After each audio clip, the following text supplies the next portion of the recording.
Welcome to Glaze's Geezer Garage.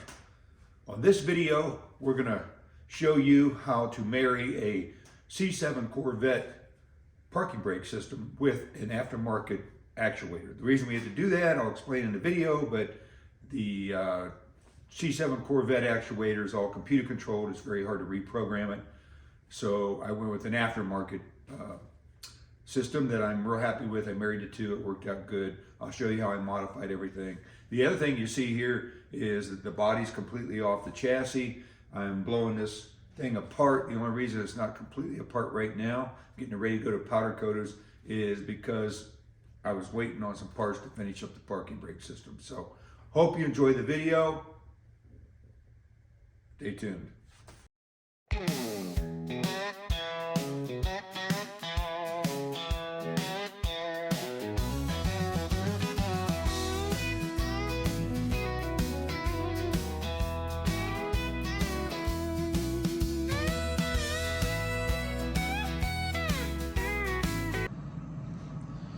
So I realized because the C2s are much narrower than a C7, the stock C7 cables are too long to work with this mechanism.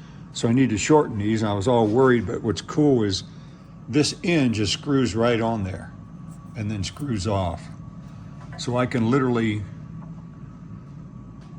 figure out how much I got to shorten the cable, pull the cable back, cut this off here, pull the cable back, cut the sleeve off, cut this cable as long as I need it, but I needed to create these new crush sleeves, which I looked and couldn't find them. They're just mild steel, but they're basically 5/16. So I just took a long 5/16 bolt and cut them this length. Then I'm going to drill an 1/8" hole for the 1/8" wire rope.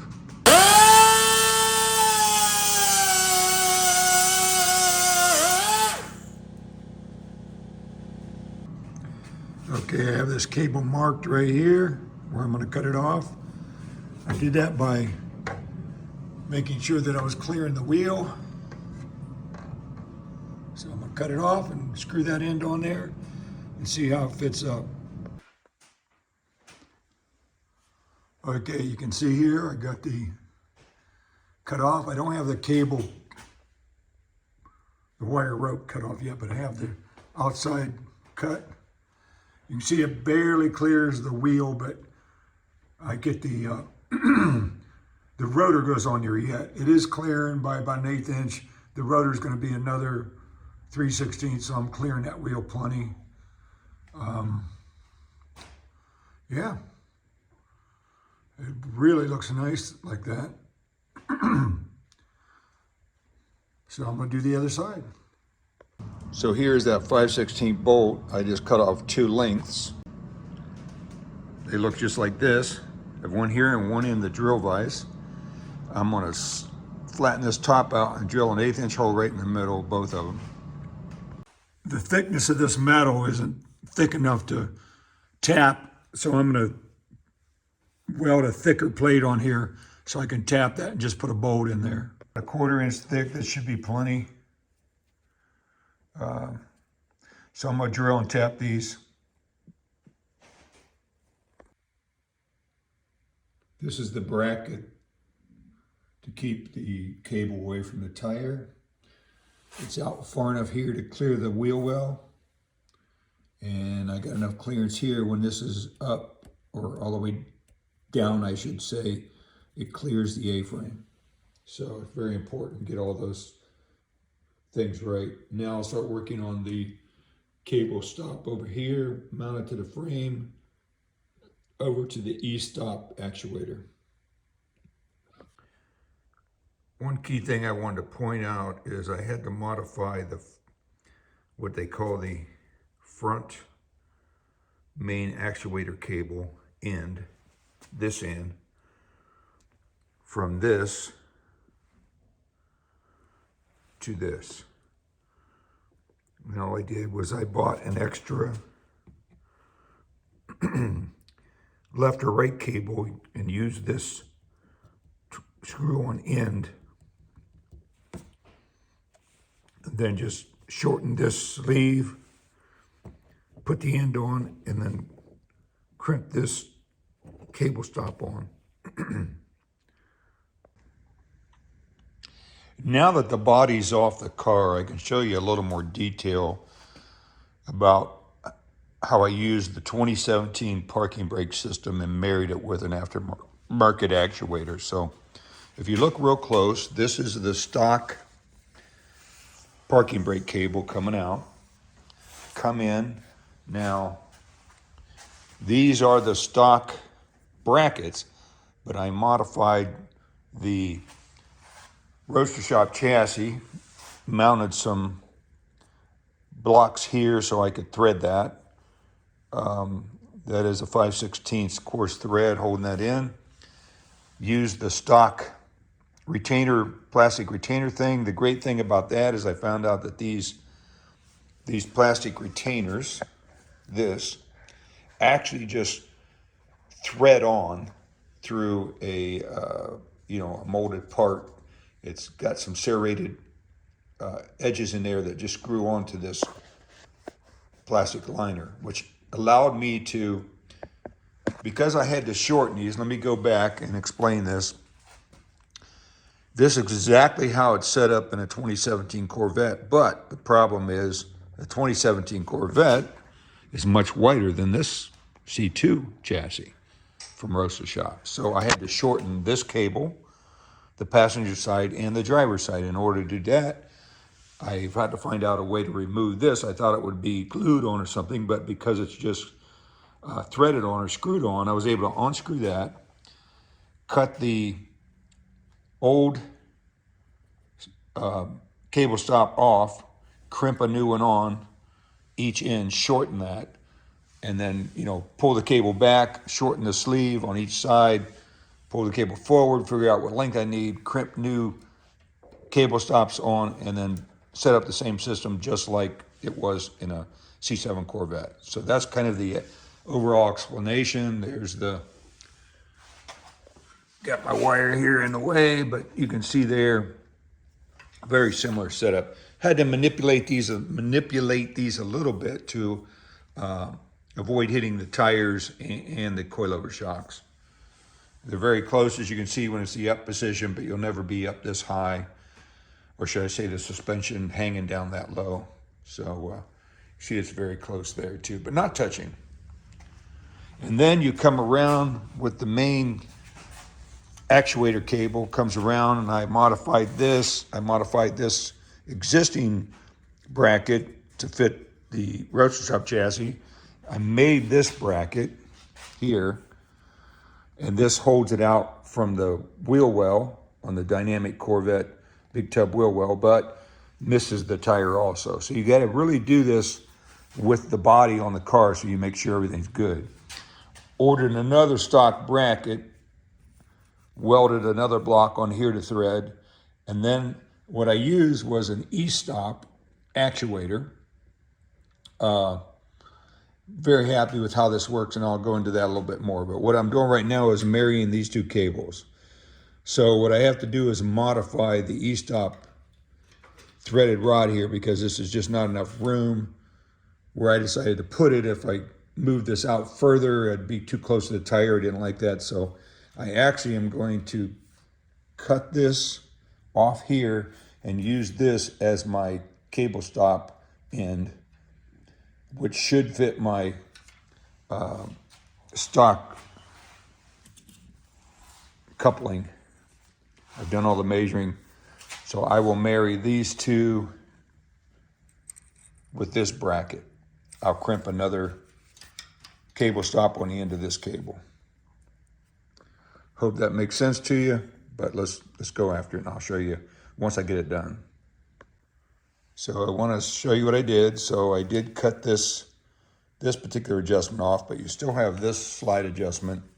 I know it took a lot of nerve to do that because this e-stop actuator is not cheap, but I knew that was the best way to do this. So the only thing I had to do was crimp this coupler down a little bit, because this cable and this cable stop is metric. So it's a little bit smaller, but all I did was crimp it down so the stops all worked just like it does on the 2017 Corvette. Now this side I won't crimp, and I have a 3/16" bolt I cut off that will crimp onto that. So that is my cable stop, if you can see that, with the 1/8" hole, because this cable is 1/8". So yeah, let's crimp that on there and see if this thing works. I have the cable coupler hooked up. As you can see here, I pinched this end down to compensate for the smaller millimeter cable and cable end. Left this the same to take the 3/16" cable end. This comes around. This is the main pull cable, comes around, comes down. This is called the equalizer. This is called another coupler. What happens is the main cable pulls the equalizer, pulls this cable. When this brake engages in the drum, it starts to pull this cable this way, which in turn pulls this brake. So works pretty good. I may have to do a final adjustment on the actuator later, which is right there, but I got plenty of adjustment. It works pretty good. Let's watch it in action. What I have here is the control box. I have the button that goes in the dash.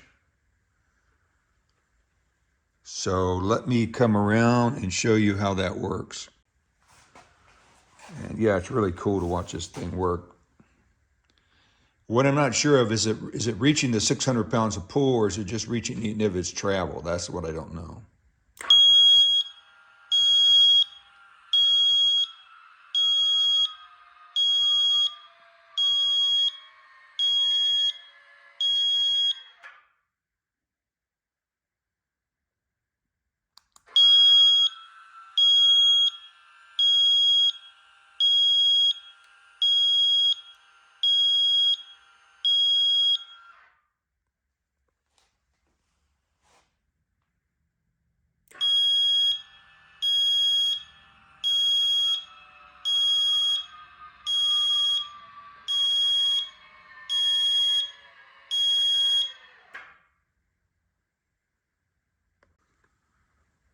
And what you're hearing is they actually have a signal, a beeper, that goes off when this thing's being activated on and off.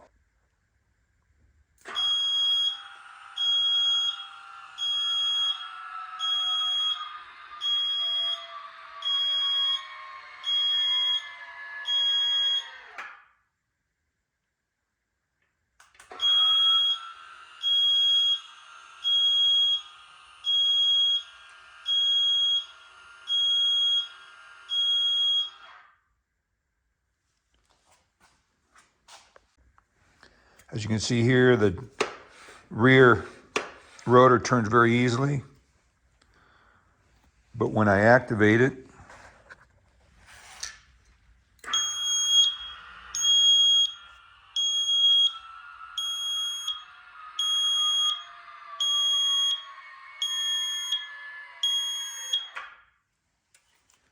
there is no way you are not moving that. That thing is solid.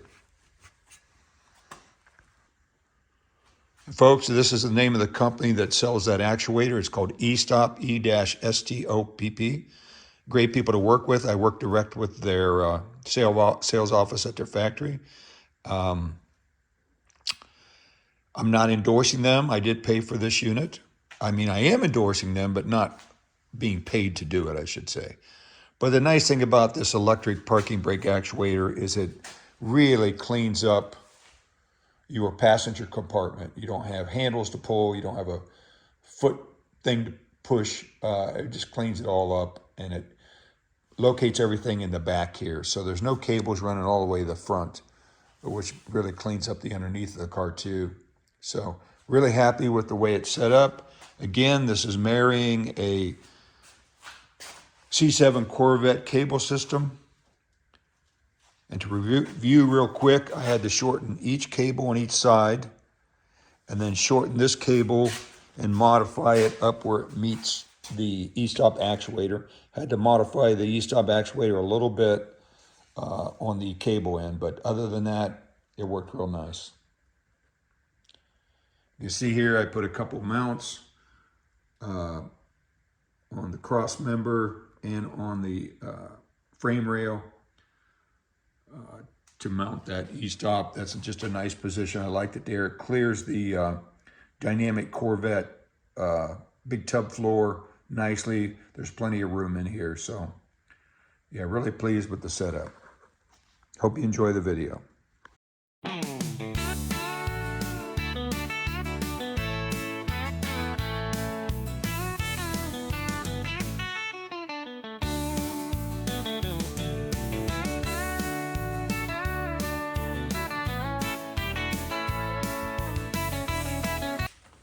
Hey, thanks for watching our video. I hope you guys enjoyed the video on me marrying the C7 Corvette parking brake cable system with the e-stop actuator.